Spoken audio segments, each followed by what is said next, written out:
Nem is tudom, mikor olvastam utoljára olyan, az elejétől a végéig állatlélektani szemléletű könyvet, mint Bene Zoltán Marosvölgyi Bonifác élete és kalandjai című kötete. Vallja Juhász Kristóf író, kritikus, meseíró és mondó, majd így folytatja. Talán Fekete István tudta ezt nagyon. És persze a Dzsungel könyve, amely talán az első efféle lehetett. Nem gyerekmesék ezek. Legalábbis abban az értelemben semmiképpen, hogy nem esti mesélnivalók, sokkal inkább önálló olvasásra. Finomak, érzékenyek ezek a kis jelenetek, amelyeket végig macskai látásmóddal tálal a szerző. Nem találkoztam ehhez hasonló megoldással a kortárs irodalomban.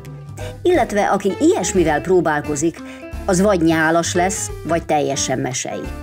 Ezek a történetkék, amelyek hagyományos értelemben talán nem is mesék, sokkal inkább jegyzetek egy macskanaplóból, macska perspektívából, viselkedés lélektanilag, érzelmileg teljesen reálisak.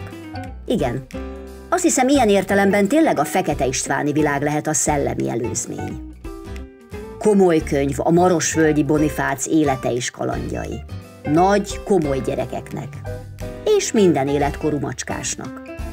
A történetekhez készült rajzok világa, az ábrázolás stílusa is tökéletesen eltalált.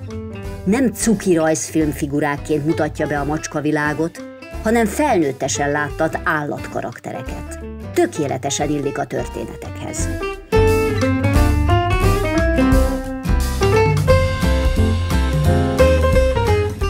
Egy mindenkiért, mindenki egyért, mondja Tódi eltökélten, és Marosvölgyi Bonifác eltűnődik.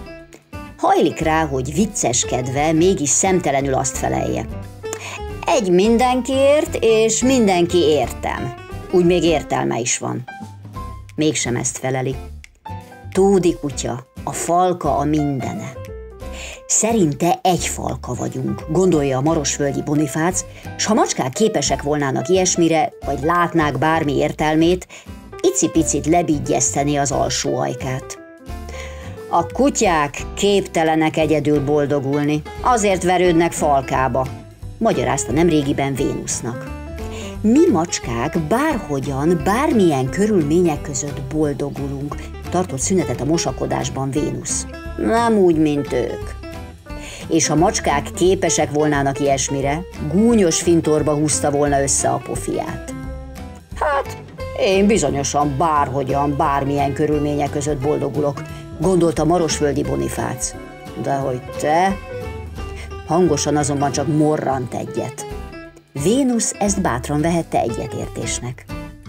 Annak is vett.